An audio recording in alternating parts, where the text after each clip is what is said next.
Are you one of the millions with a health condition that requires you to use needles? If so, please listen. Disposing of your needles properly is a big responsibility. Accidental needle sticks in the home can injure family members, children, and even your pets. I am Dr. Drew Pinsky, and I have an easy solution for the safe disposal of needles and the end to accidental needle stick injuries. You may have heard about Sand Mini. The Sand Mini is the affordable, foolproof way to dispose of needles. It's FDA approved, and with Sand Mini, it is easy. Just insert the needle, press the button, and in seconds, the needle is incinerated. Now you have a needle that is completely safe to discard. No sharp points, no bacteria, germs, or pathogens. Make sure your home and business is sand safe. Every needle, every time. Go online right now and use our special promo code DREW2020 for our best offer ever on the Sand Mini. That's nomoresharps.com. And remember, use my promo code DREW2020 for our special offer.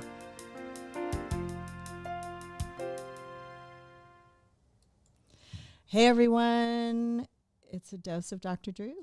Hey, everybody. Welcome. I'm seeing you all piling in here on the chat. Yes, it's safe to discard. It's no longer a biohazard, Adonis. Tennessee. Why is it a dumpster fire in Tennessee? I was just looking at Tennessee's numbers yesterday, and they looked really, really good. So I'm looking at them right now, see if there's any update or something I should be aware of. No, I mean, you're like everybody. You had a little outbreak here, but things seem to be plateauing. Hold on one second. I'm going to do one more look before I go to my guest. Of course, Jay Mohr, the great and mighty and powerful Jay Mohr, will be with me in just a second. Just good news also on Texas, Florida, and Georgia, and California too. All plateauing in terms of their case rates. The death rates are up a bit. Tennessee, you're plateauing, and the death rate's not probably going to continue to climb for a little bit, but everything's all plateaued there as well. All right, let's bring in our guest, the one and only Jay Mohr at JayMohr37, I believe, is where you can find Jay on Twitter. Susan, where is Jay here? There you are. Hey, buddy, what's up? How you doing? What's up, Dr. Drew? This is great. Very Star Trek of you to have me on via Zoom. Zoom. It's very COVID. Did you hear us arguing at the beginning? No, as soon as I heard you take a phone call, I took my earbuds out because it's not my business. I'm from New Jersey. I don't know nothing, man. I don't know nothing. It's not my phone call. Not my phone call, not my problem. That's what I always say. Suddenly you do a Zoom call, you become a cinematographer. I'm like, the light's just not right yet. I'm going nuts. That's why you need Susan Pinsky to help you out. I don't have to worry about it. She worries about it. I just have to move. I'll let her. So you have a new special coming out. Tell us about it. It's out now, my man. It's called American Treasure, and it's perfect, Drew. What I've seen so far, it looks fantastic. What I've seen so far, it looks fantastic. It's so funny. People are already, I'm watching this chat stream, they're already asking for the Christopher Walken piece of it. Well, why make them wait, if they're on chat stream? What is chat stream? It sounds, it's a dumb thing to do. I'm going to chat stream. Yeah, maybe. You won't. Fly or tail. I'm aware of my own stories, guys. I just didn't know if you wanted me to do an 11-minute detailed story. Not necessarily. With many turns and twists. Yeah, Christopher Walken, when the first time I met him, I had my Rottweiler, and he goes, "How come your dog doesn't have a tail?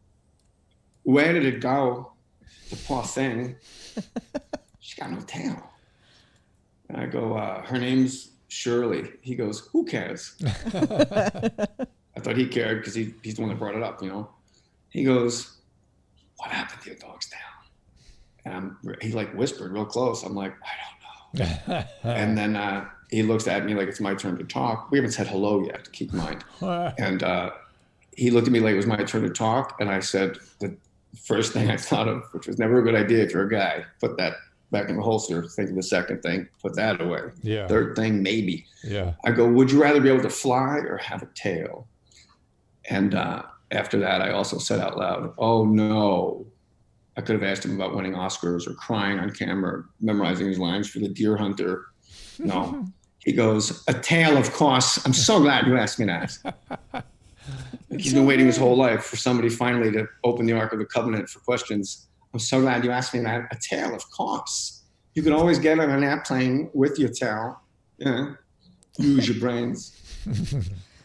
And then he hung upside down and took a nap. Anyway. Oh, that's so funny. I'm looking at some reviews of your stand-up. Jay gets transparent and honest. A new special. Yeah. Kind of the only way you know me, right? Yeah. I would agree. It's interesting. I mean, It's you did interesting. potting, honestly, for a long time. Is this somebody that's never seen you before? I mean, you know what I mean? I just You're think it's a always way to honest. sell. It might be an in-house review. I don't know. Maybe, It's, maybe. like my stand-up about 6 years ago, I turned a huge corner and I definitely altered my legacy, whatever it would be called, because I realized to write a joke is not an honest construct. I'm making something up and I have to memorize it because I got to share it a certain way. Everything I'm going to say on stage has already happened to me or will happen to me. I just have to be aware and just report it. So that's where the transparency and stuff, being an addict and a drunk and stuff, I got to be transparent, or I'll live in a motel someplace in Bakersfield for, the rest of my life if I don't. So that's why I'm trying to speak real quiet because I'm aware I'm wearing earbuds. I feel like a pilot right now. Descend and maintain 1/8000. So, Right. I got a lot of thoughts. You've always been transparent, honest, as far as I'm concerned, and also super spontaneous with your comedy. How is that going in today's world? Well, that's a very good question. The parenthetical is enormous. And I love that about you, Drew. I don't think it's happened yet in this world because the world is different every single 24-hour cycle. It seems like it, right? I can't imagine. I mean, it is. I mean, the Republic has come undone. We have federal troops in state-controlled places where the state says we don't want federal troops, and I don't care if you wear blue or red. That's how the Civil War started. When Andrew Jackson said, "I will not raise my gun to a Virginian, sir." Right. That's literally how the Civil War got going. Well, you're conflating two things, which was the I don't know what conflating means. I went to New Jersey public school. Drew. Okay, so let me break it down. The secession crisis that Andrew Jackson faced established the rhetoric of law, the logic of law that Abraham Lincoln later used. And his position was that the states it's a contract amongst equals, the 50 states. And in order for one to secede, all must agree that that's what's happening. You can't, it's like saying, hey, Jay, you and I have a contract. I'm not talking about secession. But hold on. You mentioned this builds to the point. You mentioned the Andrew Jackson comment. That was in the face of the secession crisis in North Carolina. No, it was not. It was not? Andrew Jackson? The conversation with Abraham Lincoln predates any secession because he was asked to stop uprisings and riots in Virginia. The federal government asked him to control something state with force, and he said, I will not do, because his pride for the state was greater than the republic, I guess. So, no, wait. This was Andrew Jackson talking to who? The General Jackson. Oh, Get thee behind the Virginian. He stands like a stone wall. Stonewall Jackson. Oh, you said Andrew Jackson. Well, his parents didn't name him Stonewall. I never knew what his real name was. It was So here's the deal. So Andrew Jackson, the president, faced That's Andrew Johnson, sir. That's Andrew Johnson. Andrew Jackson, the 1812 general that became president in the 1820s or 40s. I apologize for being so excitable. So Andrew Jackson faced the first secession crisis, right? And he established the logic that Abraham Lincoln later used. And and you were absolutely correct. The one thing that Abraham Lincoln did is he, like every president since, he put his hand on the Bible and he said, I swear I will protect federal properties wherever they exist. So federal properties includes like mail rooms and forts. So when the secession crisis hit with Abraham Lincoln, he said, look, I still have a sworn obligation to provision the forts. So I have to send in federal troops and provisions to Fort Sumter. And that's what he did, and that's what the Carolinians fired on. They fired on him for doing that. So every president swears to protect federal courthouses, federal mail rooms, everything federal the president swears to protect. They have to. And I haven't seen any evidence yet that anything's been protected except a courthouse, except for these weird stories of Homeland Security people roaming around the street. That's very weird.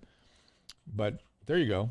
If you, I think that we're both saying things that we believe to be truthful historically, I think we have two different. I think I'm earlier in the timeline than you, Drew. Is all. I was just talking about. There, people are correcting both of us on the chat. Thomas Stonewall I Jackson. almost said it too. Thomas. I made a mistake. Relax, chat. I said it. I could be wrong. Stonewall Jackson, get thee behind the Virginian. He stands like a stone wall. Can you just say that in the middle of a firefight and somebody to go, I'm going to remember those words because it's going to be historic, man. Right. Instead of, get your ass down, asshole. Right, exactly. So the fact, Abraham Lincoln, I believe, you guys will correct me, so please do, because I don't want to say the wrong things. Yeah. Gave an order to Stonewall Jackson to take care of things, and he refused because he wasn't going to raise his gun to a fellow Virginian under federal order. He couldn't, that's where he lives. And that's my understanding according to Gods and Generals.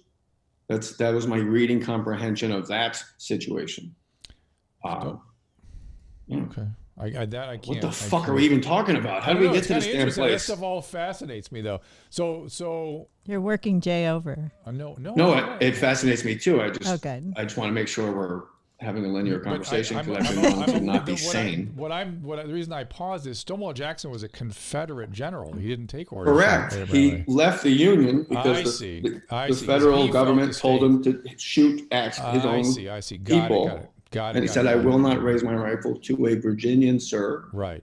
That's right. And the feds were waiting for him when he got back. Right. Makes perfect sense.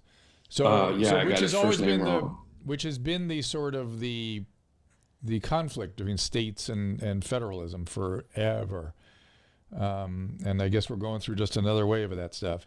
So, hold on a second. Yeah. Not in my lifetime. No, I've never seen people being grabbed or kidnapped. If you don't tell me you're a police officer and grab me off the street and the feds told you to come and clean shit up, that's an abhorrent. That's absolutely abhorrent as a society. That's not. This is not another version of federal versus state because there are military in the streets like there was during the Watts riots, which is one town. But when the president of the United States says, I'm going to fucking put that shit down with force, man, people are standing in. This is not an extension of anything. This is an absolute boiling, fearful, hate-filled. It is a melting pot of the worst of all of humanity. The universe is tilted towards inclusion, period. Nature abhors a vacuum. Everything has disruption. It adapts or it dies, and everything winds up working with each other somehow. Right. Period. How are you doing through all this? I'm doing very well, except for when I get heated up about the idea of fucking not having the country I love. Sorry. Well, I'm doing very well because I've learned that quarantine is exceptional for people like me. Liminal time, you either complain about something or you wonder why and, what your part in it was. So it was kind of like a great time to just dive into steps and more fearless moral inventory again and stuff. And, it was very rewarding. Turns out, Drew, I talk a lot. I know that, and I like that. I know that. But are you performing less? That so many comedians are not able to perform. Some do. Some go to Texas and other states. I've done 3 shows. 2 of that. I did 2 at the Laugh Factory at the very beginning. We were all very careful. There was nobody there. Comedians came in one at a time. I did 2 of those in, I guess, March, April. And then I did a couple online like storytelling shows. And then last night I did a show in Saturday night I did a show in North Hollywood. It was in a parking garage from the back of a pickup truck. Everybody's wearing masks. Well, wait, tell us more about 18 that. 18 people. Well, that sounds fantastic. Tell us more about that. How'd that happen? Matt Rife reached out to me on Instagram. We met at the Laugh Factory at one of the other shows. And he said he was putting together the show socially distanced with masks. And I was like, absolutely. Which by the way, separate topic, but if you want to know like what ails comedy, I didn't ask how much, how many people, where am I I love doing that so much. I'm on my way now. I'll worry about that shit later. Again, it's like a Tarantino movie. It's like one of those parking garages. It's out. It's not indoors. It's under the actual someone's apartment with like 8 spots or 12 spots, and then there's like 12 more over there, 12 more over there outside without a roof. And it's just some guy's pickup truck was parked diagonally with the gate open. There was a step ladder into Like the a pickup truck. drive-through. It's amazing. It was fantastic. It doesn't matter what there's. This is the arena. It doesn't matter where you do it. It's people. It's stimulus response. It's just what people need. Are you fearful of bringing certain stuff up? No, I feel like that's a big.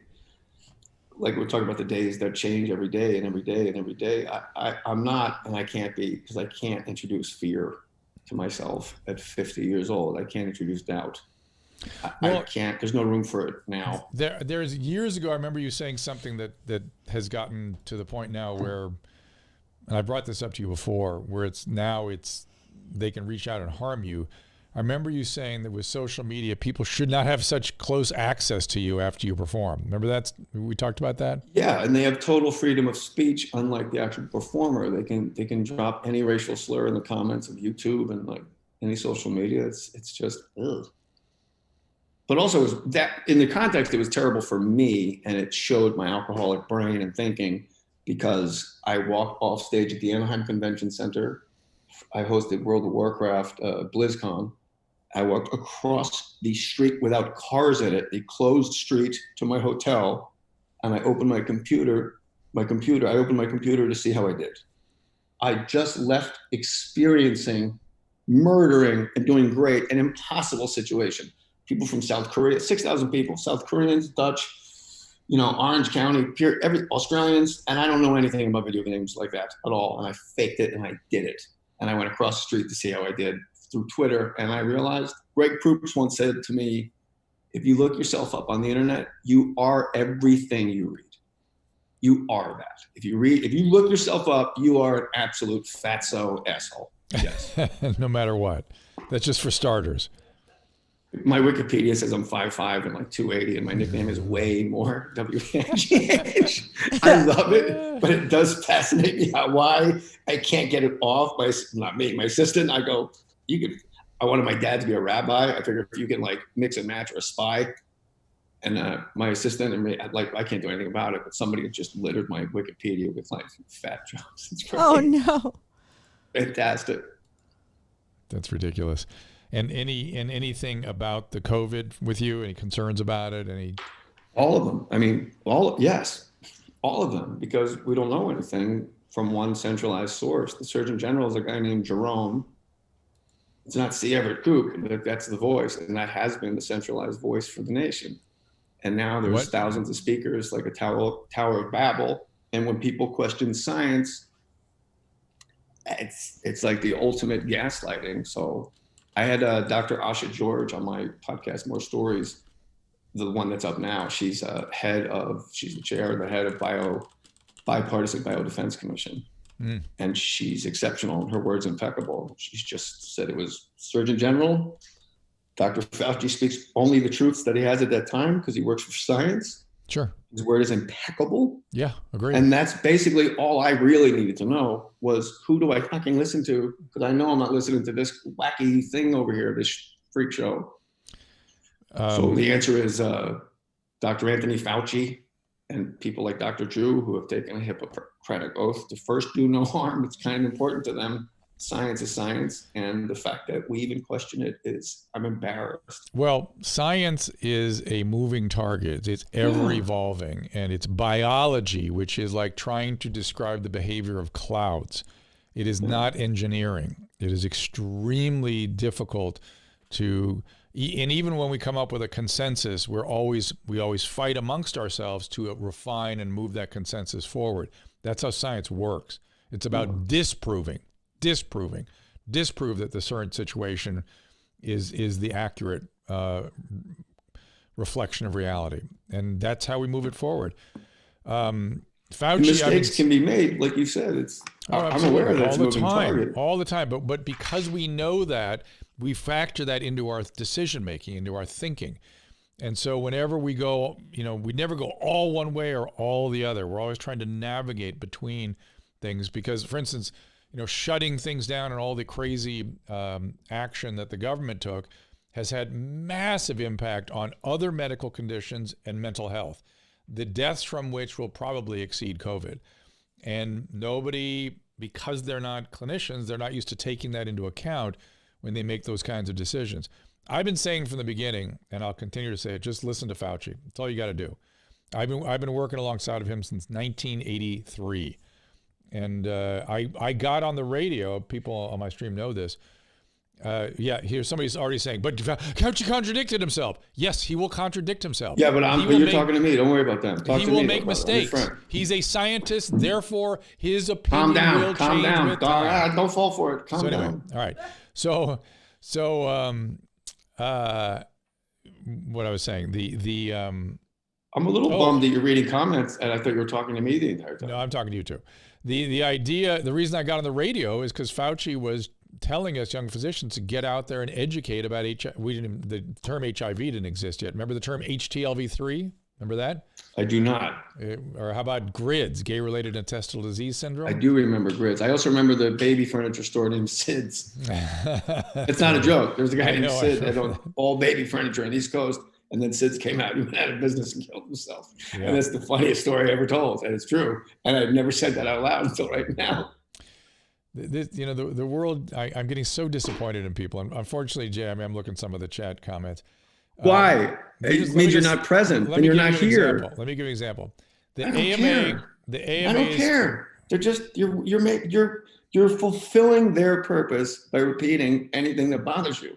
The only life they have is the mouth-to-mouth resuscitation you were about to give them. All right. I don't care what somebody wants to say. That's shitty. I don't need it.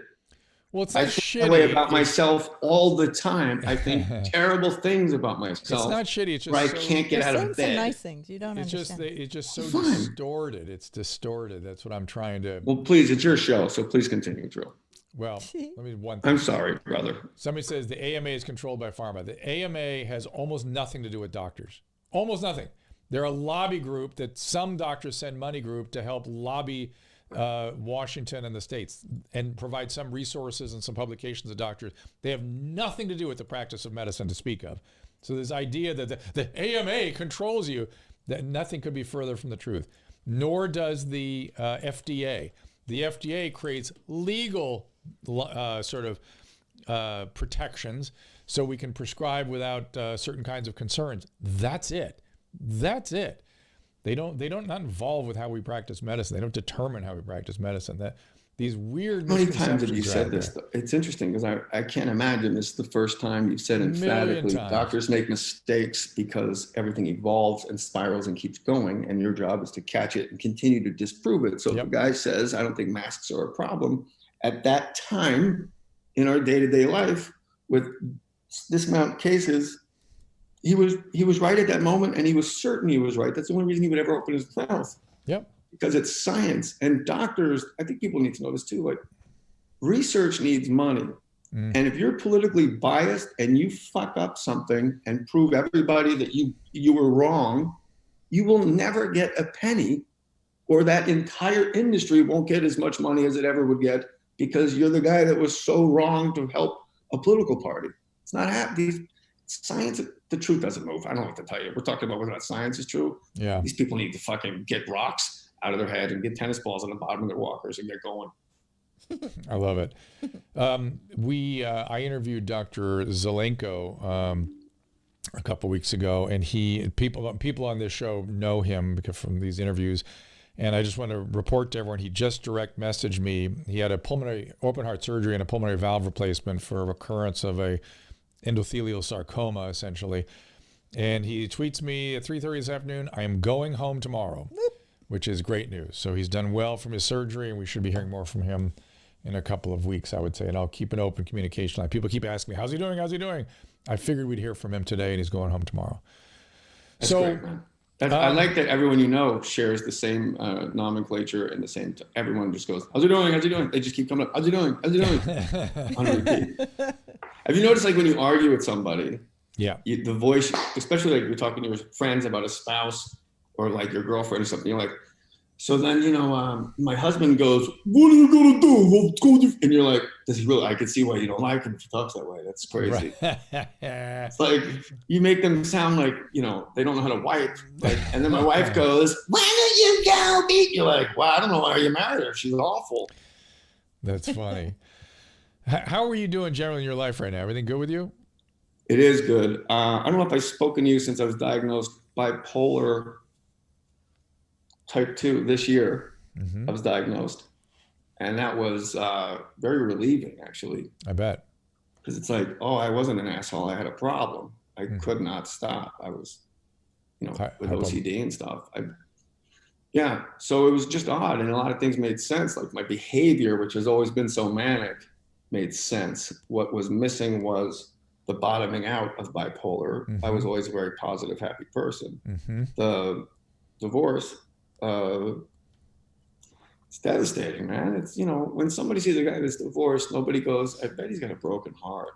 No, it never crosses your mind, but we do. Mm-hmm. It's a loss. Somebody you dedicated your life to, you guys were unable to not kill it. Yeah. It's confounding. And they know they're right too, by the way. Anybody you have a problem with, like, they know they're right. Like, you know what? They probably think they're right. No, they know they're right. That's why you're arguing. Right.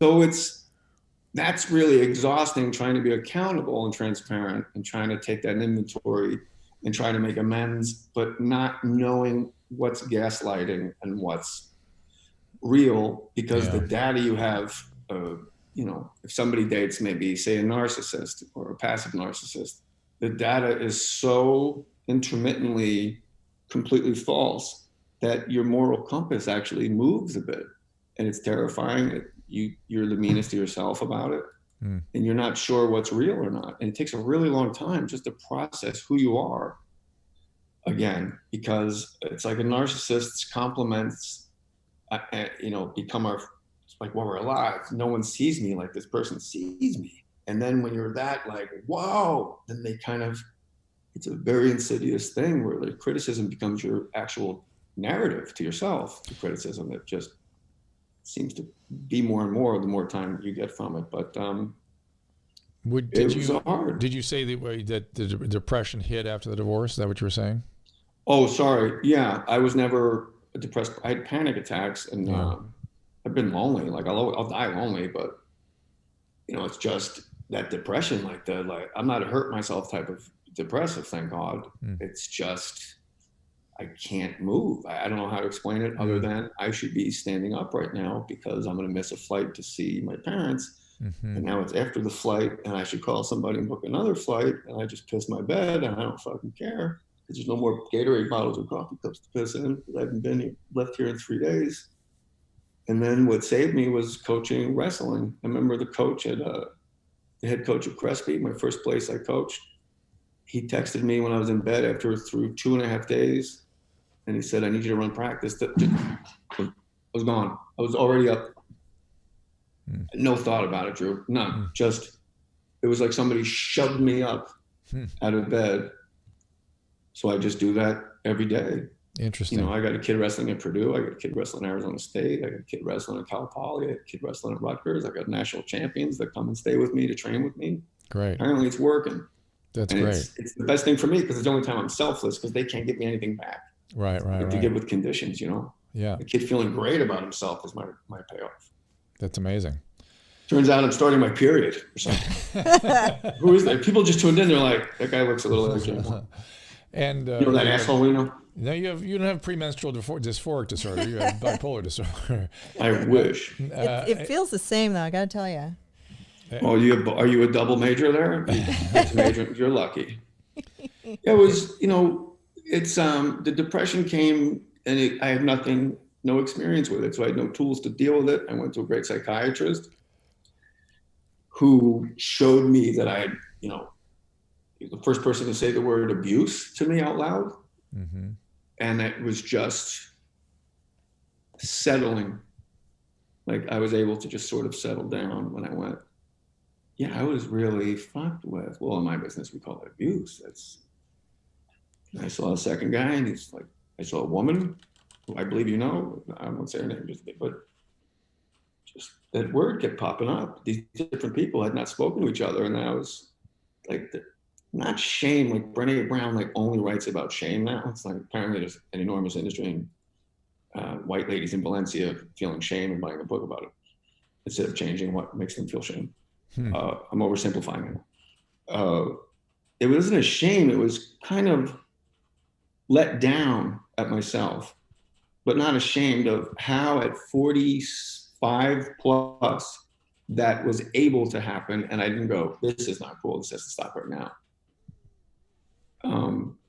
But that's what it's like when you're in a relationship. You commit your life to somebody, you give them a lot of benefit of the doubt. That's the only reason you asked them to marry you. You couldn't conceive of an ending.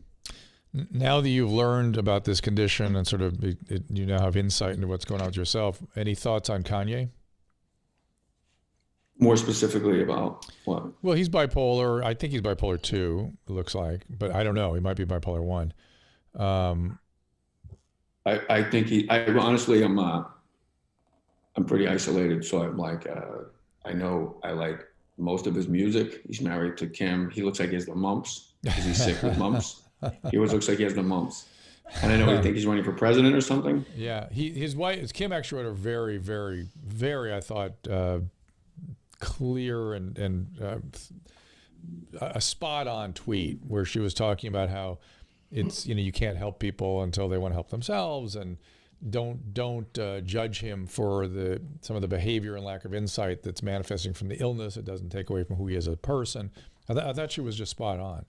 What was the why did she need to write that? What's happening that I'm because he freaked out at a campaign. He freaked out. He's never not behaved that way since I've been aware of who he was. It's gotten a little worse, and okay. And we don't. Harvey Levin said there's something bad going on behind the scenes too, where they. I would be pissed if my wife tweeted something about me like that, though. I mean, like, a tweet too. Like she could have landed that in the New Yorker easily. Right. Yeah, but she wasn't tweeting about him. She was tweeting about people mistreating him. Yeah. But I mean, still. But like, I wouldn't know about it unless she tweeted about it. So when people under like a Twitter argument go, "Who's Richard Dawkins?" It's like, well, now I got to look him up, and I know who the fuck he is, dummy. I mean, I watched the video. Yes, I've been in an argument with Richard Dawkins on Twitter. One of the best tweets I ever read. I had to look up Morgan Murphy. Oh, go ahead. I had to look up Cy Twomley last time we talked. Cy Twomley. Twomley. You like his art, though, right? I wouldn't say you're wrong. I did. Beautiful. So sometimes tweets and references expand your view of the world. Richard Dawkins and I actually did argue online because there was a time when I actually wasted time and energy arguing online. And, he's an atheist and I'm not. And it was just back and forth. And I remember Morgan Murphy, I love you, Morgan. She tweets, when my grandkids ask me what Twitter was, I'll say it's the place Richard Dawkins and Jay Mohr argued. That's funny. It was just where you couldn't be more like, one's a stodgy British, like this John Houseman, and one's me. Timely reference. Watch the Paper Chase. Paper Chase, everybody, if you want to know who John Houseman is. Silver Spoons. Silver Spoons, yep. Another timely reference. Let's talk about Oswald's prison transfer. But I'm curious about the argument with Dawkins. What did you guys argue about? I'm not going to hide that I'm chewing tobacco on camera, so I'll save you the lecture. People are aware of it. Do you want to talk about that too? Because that worries, that shit will get you. Make sure you don't have HPV, man. The tobacco plus HPV equals head and neck cancer. Drew, the ship has sailed, brother. I've been chewing since I was 16 years old from baseball as a kid, and then I smoked for a little while. And I like to be able to breathe, and my teeth. I'm gonna need an entire rig. Oh boy! So I'm gonna look like James Brown, the doll. You know those like I feel good little dolls of a giant thing. You know that I would now. I'm gonna have big giant clackety teeth like the James Brown dancing doll. Man needs advice, sir. I don't know what to tell you. Man needs advice. What about switch to lozenges or gum if you can. But what about Richard Dawkins? What did you guys fight about? Oh, he's an atheist, and I feel atheists are far too intelligent to tell me they're certain about anything, because none of us can be certain about anything. And a lot of the time, the atheist argument, when it's not harnessed for one resolute message, is to just let the Christian believe. No, they need to let you know that your faith is absurd. And I said, no, it's mine. It's mine, so it's not absurd. It's my faith, and I've never shared my faith with you. You have nothing to judge my faith on. Mm. And it went around, and people hopped in. You know, atheists just tell you you're a fool, and you have a unicorn in your closet, and an old man in the sky, and Santa Claus. And it's like, well, my depiction of my God is just a tiny 3-letter word that's absurd. It's not a 5th grader's drawing. It's not an old man with a beard. It's a feeling, and you can't prove love to me. So until someone proves love to me, I will never again ever make an attempt to prove my faith to anybody. That's all, because it's mine. It's perfect for me. So far, so good. Now, I'm just seeing some of the chats. Monique, Rene Girard, I'm very familiar with his mimetic hypothesis. What do you want to know about Rene Girard? Also, Connor. Who said it? What? I don't know. Yeah, well, I'm trying to find out what she's talking about. Connor West, can I explain why a pandemic is not considered a natural disaster? I don't have a good explanation for that. Do you have any idea why they wouldn't call a epidemic? It must be just some hair splitting in the laws. You know, what is force majeure, right? Right. It's always, well, first of all, are you asking me? I'm asking you. Yeah. Oh, I've learned, you know, I'm a senior almost. It's interesting. You slow down a little and you realize it's about money. Like, no matter what you're talking about, it's, if you just start with money, you'll go, oh, so I would assume it's saying something is a natural disaster springs that type of FEMA money, which needs to be in place for that. And so they don't call it that because maybe it starts a different revenue stream that fucks up their balance, but who knows? I don't know either. Because it's not a natural disaster, because a Chinese guy was in a lab and went, that's what we're being told is happening. Literally. That's, if I could just write the speech for the president, and I'm apolitical, so fucking blow me with your cuck Hollywood cucktard. Get my Chris Christie vote back, and my George Bush vote back, and my Christine Todd Whitman vote back. If I'm a fucking Hollywood libtard, cuck, homo, whatever, sure, you got it. Me too. It's you know, it's fucking chaos. I didn't even know what I was saying. I got so sidetracked with my disclaimer about saving the ass. Who cares? It's your show, Drew. So before the show, you mentioned something about Richard Rohr falling up. You wanted Falling me Upward. Have you read Falling Upward by Richard Rohr? Thank you, Susan. That's good stuff. I have not. You know, he's a Franciscan monk, and I saw him on like Oprah's Super Soul Sunday or something. And I'm like, this guy might be my spirit animal. He's got a book, Falling Upward, and it's basically there's 2 parts of your life. But his theory is the first part is the container, making it, like your identity. Who am I? Who do I live with? What's our point of view? Who do we hate? Who do we protect? What's my sexual identity? Everything.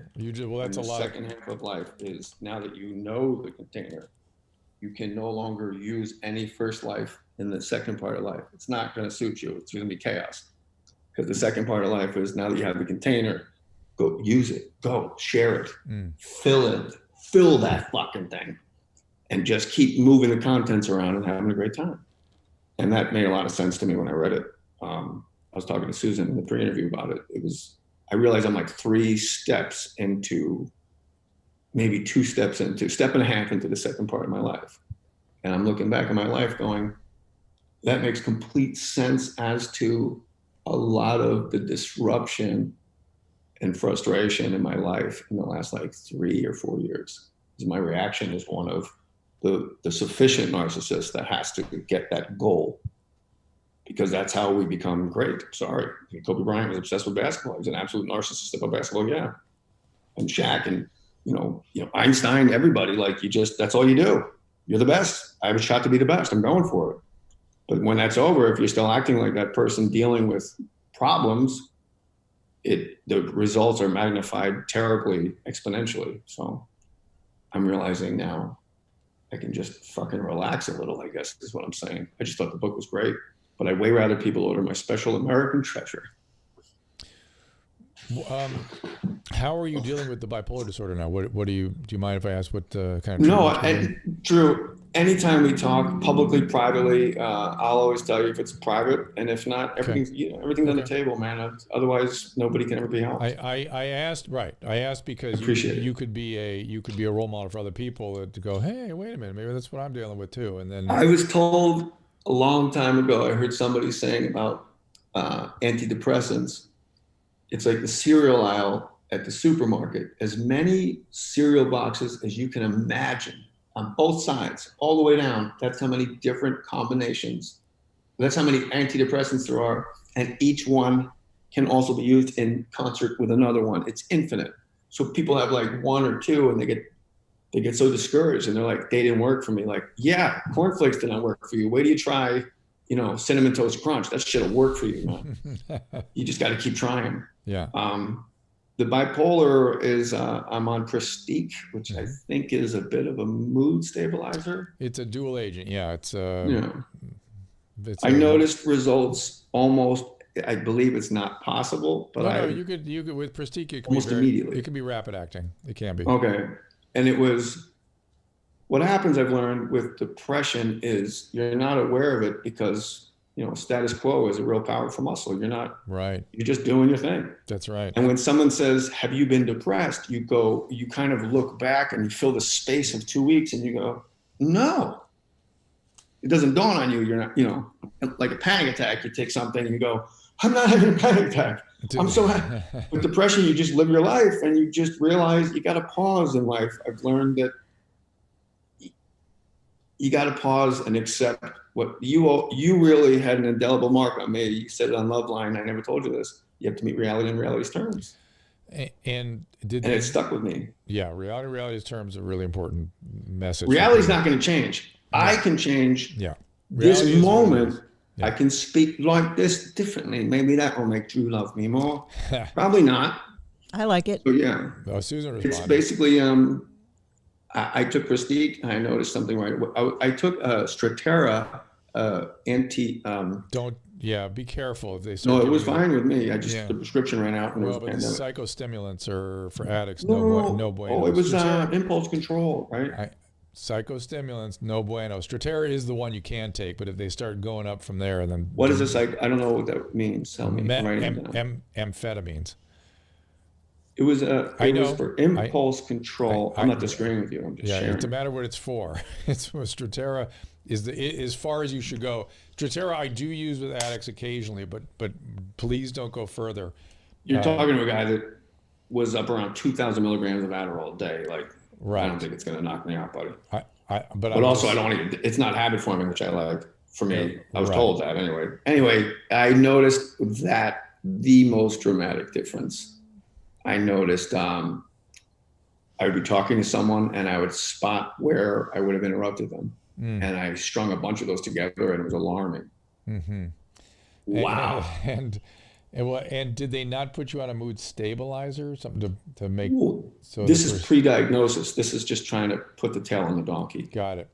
And it worked. And then it was something else. The Prestige worked. And then it just kind of came up in conversation. And my doctor said, I honestly always thought you were under the same understanding as I was that's exactly what we were talking about. I'm like, no, I'm pretty hard at it. He's he didn't do anything wrong. He was speaking specifically about it. I wasn't present to take in the data. Right. And so mood stabilizers, did he discuss any of that with you? Yes, extensively, And there was one, if you take it, there's like a 1 in 1,000 chance you start burning. Yeah. And I go, and contact me because I'll have to meet you. I go, no. What burn? Your skin Like burn? your skin, like it's like an irritation. It's like if it happens, you got to really stay on it. Or it's like I was like, no, because I'm nuts. I'll make myself burn.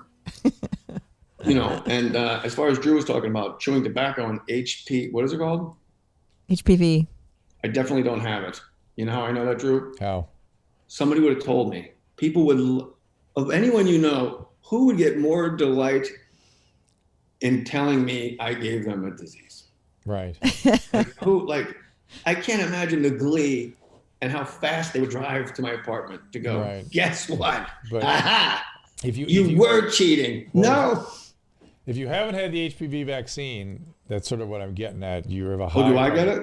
You should. Can men, I don't even know. I'm ignorant. Do men get it? Yeah. Oh, yeah. All right, I'm writing that down too. See, HPV. Yeah. And that's the one that's like guys can transfer it all over the place. Right. That's why, what's his name has head and neck cancer. The Douglas, Michael Douglas.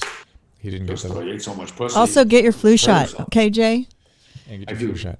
So I'm very pro-vaccine. So the medicine you're talking about with the rash is called Lamictal, and it's a very, I don't know if that's correct or not. I don't know. That's it. That's the one that causes the rash.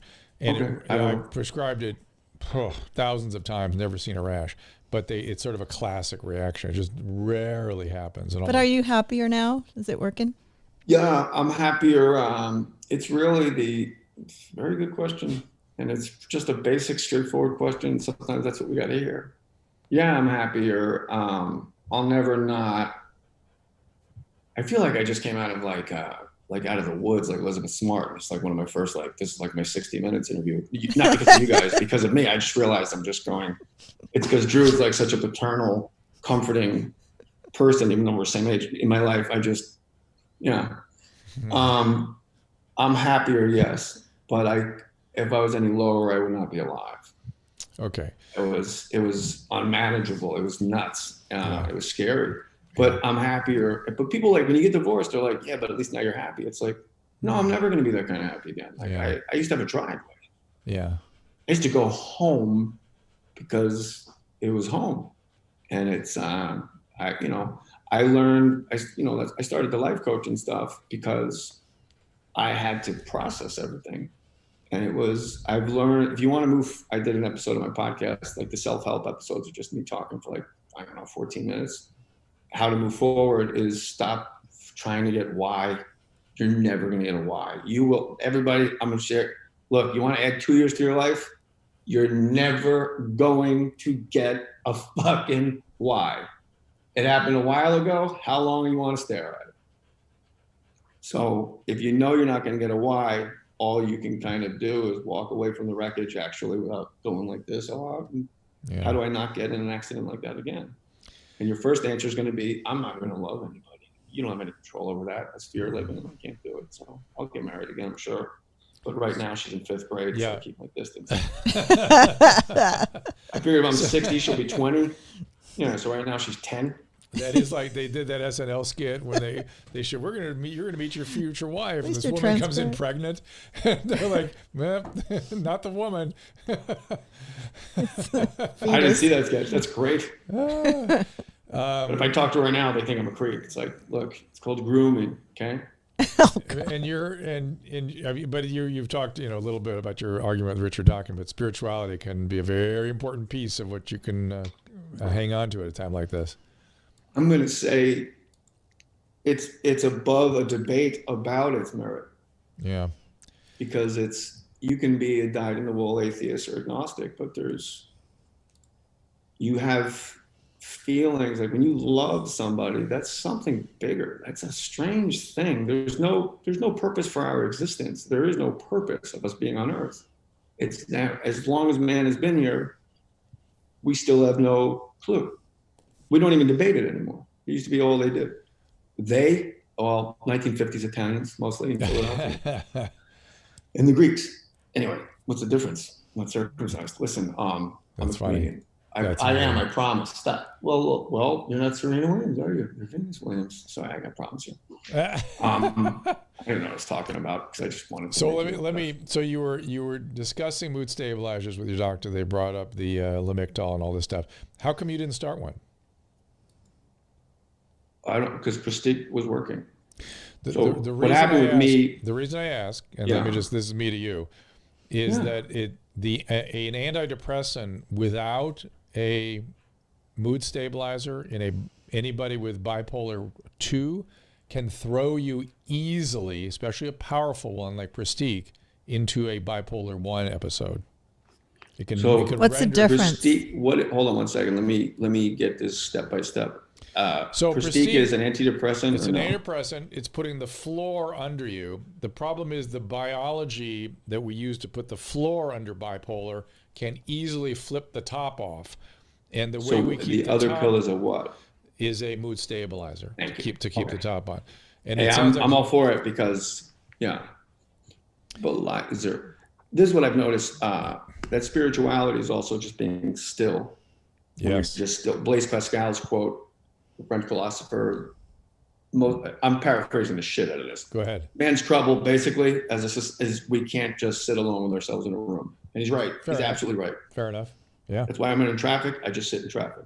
It's the only time in my life I'm actually sitting doing nothing. So just sit in traffic and be. I mean, people complain about traffic. It fascinates me. Your grandparents complain about traffic. There's nothing new. There's no. I hate traffic. Just leave earlier. I don't have to tell you. Anyway, it's just sitting still and taking inventory of myself has helped me identify when I'm manic, which I never had to do before. I mean, I'm sure it would have served me, definitely. But knowing when to take my foot off that gas, just identifying it and knowing the other is coming and making sense of that low feeling now instead of the negative self-talk and the self-degradation. It's just, this is what this is. And I know it because I knew it was going to come when I was feeling the other. I hate it. I don't have control over it. I need to stand up and do something, and I need to be of service. And that has proven to help me every single time.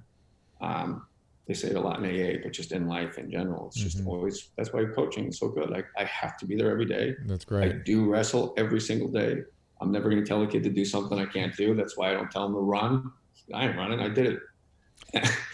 And yeah, I just love showing up.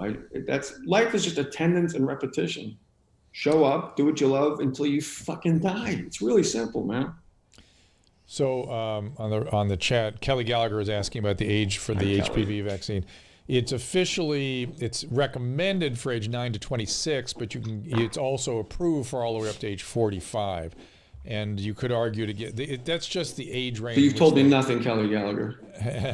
Literally, like you just read the ingredients of my shampoo, and I'm like, okay. Yeah. So very nice yesterday on Twitter. She's learning all about vaccines, and she's had the light bulb went off with her and children and the influenza vaccine, which I love. That's, you know what, Kelly? You're the coolest person on this chat. I don't even see who else is in there. The fact that you're able, I'm being serious, because that's what's missing in society is people able to stop, see the other side, process it, and actually say, what if I'm wrong? Oh man, you are so right. And then she responded and said, "You taught me something," and she was nice about it. That's great. We need more people like Kelly Gallagher. Yeah, a lot more. You are so. What prevents people from that is something called the Dunning-Kruger effect, which people believe they know a lot when they don't. And yeah, we see that every day. Every day, that's right. And I blame the internet mostly because real knowledge is very rare right now. And Dunning-Kruger is rampant. Everybody feels that they're experts in everything. So anyway. I was paddleboarding, and my neighbor was paddleboarding next to me. We're in Malibu. We're going to the pier. It's like an hour. And he goes, "So how do you feel about conspiracies?" And I go, "Let me cut you off right now, Luke. They're fucking conspiracies because they can't be proven. Okay? Get the fuck. I'm fucking stoned. I'm in the middle of the ocean. You're talking about fucking conspiracies. I got Atlantis under me. You got mermaids. Are they putting out? Like, what the fuck? That's how we're gonna paddle? Moon landing shit? Come on." Right. Just focus on the water. Right. I did mushrooms once, and it was Memorial. Actually, it was this year. Last Memorial Day, not this year, last year. A guy came over to my house in my apartment, my little guest house, my Cato Kalin spot, and he had a little bag of mushrooms, but it was all ground up, and he said he was microdosing. And I go, "So like, what's this?" He goes, "That's a microdose." I go, "Okay." And I go, "What's that?" He goes, "That's 2 microdoses." I go, "What's this?" And he goes, "That's, you'd be tripping." I go, "Right." Didn't give it any thought. Oh no. I knew very well, like, it was just one of those things, like with hallucinogenics, which I don't condone at all. I'm just telling you, as truthful as I am about the rest of my life, I'm just gonna tell you this too. But I don't condone it. Drugs are only fun for the first 18 years, okay? Only for the first 18 years, the greatest time you'll ever have. Yeah. Then it's kind of a problem for 8 years. Then it's awful for a year. Then you get well, hopefully. But those first 18 years, wow. Wow. Anyway, paddling, I start tripping. I'm going up to Carbon Beach. It's 2 beaches up. And there's dolphins to my left. My landlord's to my right. I go, "Do you see this pod of dolphins on my port side here?" And he goes, They're Nope. amazing. I go, that's all I needed to know. To make sure they're there. We went, it's Memorial Day a year ago, and pre anything that we know today, no COVID. And there was a chef at my girlfriend's house. That was my friend also. The chef's my best friend. And they fed us. We arrived by sea, Drew. I was tripping on mushrooms. I was like Hernan Cortez. It was Neil Young Cortez, the killer. And then we left via just girls in bikinis, steaks. Now we will go back to España. It was insane. And I ate shit going home. So I couldn't get in the ocean. It was just a weird break. Just big ass paddleboard. I'm all full. Like, yeah. Mushrooms are wearing off. God. That was the last time I did anything like that because it is not a good not way to be a parent. Not good for your bipolar disorder. No bueno. So having said that was pre-diagnosis, Drew. Come on. Okay, fair enough. Back to the age range on the HPV vaccine. Yeah, tell me about it, Dunning-Kruger. The reason these age ranges are established are essentially the drug companies invest in the money to establish a range in which the drug can be used, the most likely range that they're going to be selling to, essentially. So because people after age 30 aren't as likely to get exposed to STDs, they didn't. There's no counter argument. They didn't invest in the research until much later. So the original recommendation was age 9 to 26, and then they expanded it to age 45 once they had years and years of they could get the research done less expensive. None of this changes anybody's life at all. What if you're single and you're 50? And the reality. What if I'm white, 50, and I'm on the west side of LA? He could be given it. He could be given it. He could be arguably given at any age, and that's my point. I would get it. It's just I would too, and they're just that the approval is only given up to age 45, but you could get it in your 50s for sure.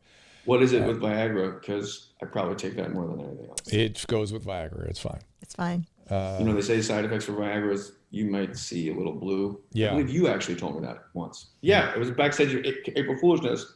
I had one on me.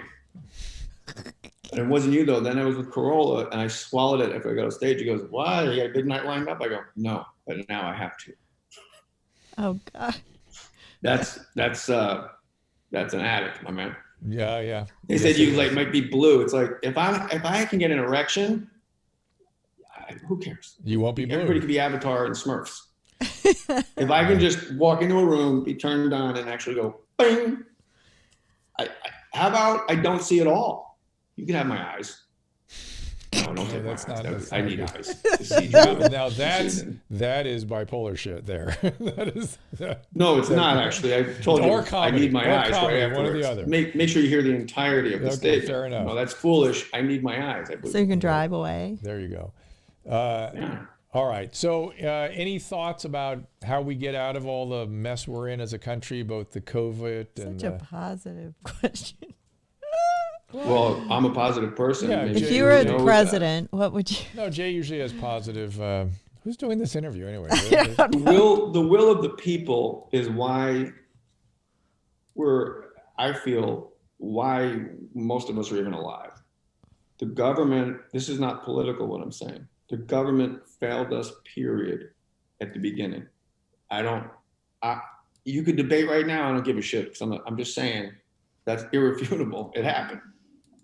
And the NBA canceled the season, I firmly believe saved our life. That was the day. It was a Wednesday. My landlord came in and said they canceled the NBA season. I sat down because aside from Jeannie Buss and Michael Jordan, 28 white billionaires had to vote not to make any money. Mm-hmm. That's impossible. That's fucking impossible. And it was unanimous, obviously.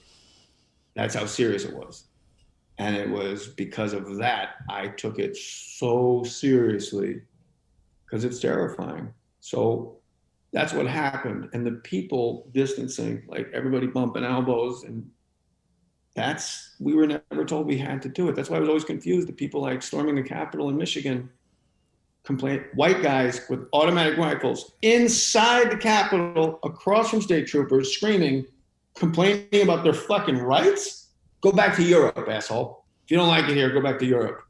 Because a black guy wouldn't get out of his fucking driveway with a rifle. And you guys walk into a building and you're complaining about your rights. That's not the answer. If you're shouting you're not helping right now.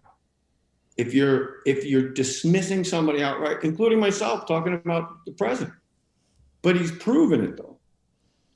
I only can use data. I cannot make assumptions, or I get sick very quickly. I take the information I have, I connect one dot, and I'm done. It'll go away. It'll be miracle. It'll be magic. And when it's warm out, it's over. Nope. He did fucking say the word hoax, and it in the same sentence. I don't know what to fucking tell you. I've watched it. That's what the guy said.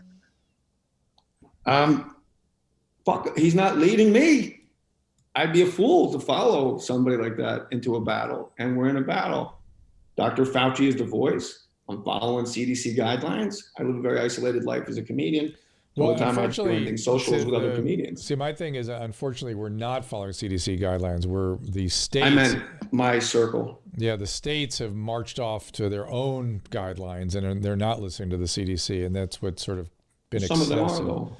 Most of them are locking down, which was never the recommendation of the CDC. The CDC always recommended distancing and masks, although they were equivocating on the masks at the beginning. They just always said, stay home if you can, social distance. They never, shelter in place was an invention of Southern California.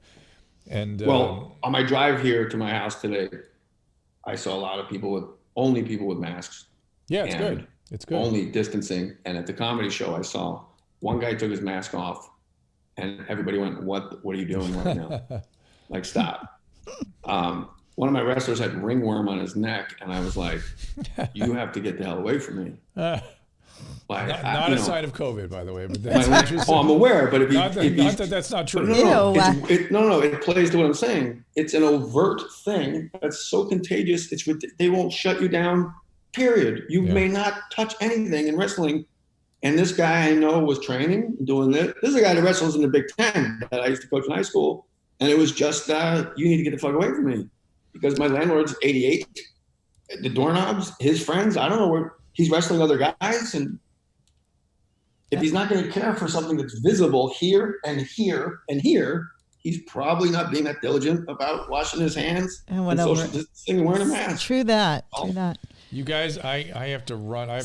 So you know what? The baseball league just had to take 2 teams down because like 9 or 10 of the players on each team had. There's no reason baseball is shown to be way too large to succeed. When nobody's there and you see them playing baseball, it just looks like an aircraft carrier in your fucking garage as a kid. So that's going to probably not last. It's like they should get rid of 4 teams. There's no reason the fucking Nationals won this World Series. Who gives a shit? Like, really? They're like the Carmelo Anthony of teams. He's going to go to the Hall of Fame. Nobody's going to fucking care. So every time a guy goes to the Hall of Fame, there's all the fans from like the team. Like me and Joe Green, it's all Steelers fans. And, a guy like, whatever, Kevin Garnett, there'll be fucking Celtics people there. And people from the Timberwolves. Carmelo Anthony goes in. Like people at Syracuse are going, I'm an alum, but I don't really think we need to be there. Anyway. What was I even talking about? Who cares? Drew was trying to sign off. Now you're getting good. Susan? I'm sorry. What did you say? I got to get to the Fox 11 thing. Okay. jmohr.com. Get my special, please. You can also rent it. That's an option. Drew, I'm driving away. I love you, brother. Got to go. All right, thanks, buddy. guys. All right, Jay. Thank you, man. We will see you soon. And let me just quickly on the thread here. Artemis asked, you can do the outro song because I'm on my way out. He or she asked, isn't it about 80% of people have HPV? It's more like 100%, but it's the cancer-inducing type that you can prevent with the HPV vaccines. Okay. Thank you guys for being on the thread. Thank you for showing up. Any last-minute questions before we wrap it up about COVID or anything else? Because I do have to get out to. Thanks for being here today. We really appreciate it. Oh, Kelly Gallagher has a question again. Okay, Kelly, go ahead and ask that question again. Let me see if I can find it. Artemis, thank you. Is it up there, up the stream somewhere? I'm looking. Yeah, I don't see it. I saw. Tomorrow. We'll be back tomorrow. Tomorrow, is anybody in here with us tomorrow? I'm working on your homeless guy, Anthony. Right. I haven't he hasn't got back to me yet, but Wednesday we have Tyrus, and we have also Matt Morgan and Daniel Rodimer. They're 2 of his buddies from college who are wrestlers who are running for office. Matt's already in office, but they're going to try to convince you to run. Okay. Monique with the That's Wednesday. Schmattenberger Girard podcast. Please, I don't know who Schmattenberger is, but I certainly know who Renee Girard is. So, and I've listened to a lot of his stuff. Schmattenberger. How can I watch Fox 11 in Washington? You can go to at the top, foxla.com/live, 7 p.m. Pacific time. So that would be 10 o'clock Eastern, but you can see it live online. Where? foxla.com/live. At 7 p.m. Pacific. Somebody, CJ says, don't forget Dion Joseph, who would also be a great interview. We could use him with Anthony as well. And if Anthony doesn't, Andrew Jackson did fight the banks, looky here. If can we get Dr. Kelly in tomorrow? Maybe if he doesn't show, he isn't able to make it. Kelly Victory. Kelly Victory. I'm waiting to hear back from him, and I haven't looked at my email, so I'll check it out. Okay, perfect. Don't worry, I'll get somebody. I'm working on it. I'm really late now, so I got to run. So I thank you so much. I'm going to run his promo though. You can watch it. All right, and we'll see you tomorrow.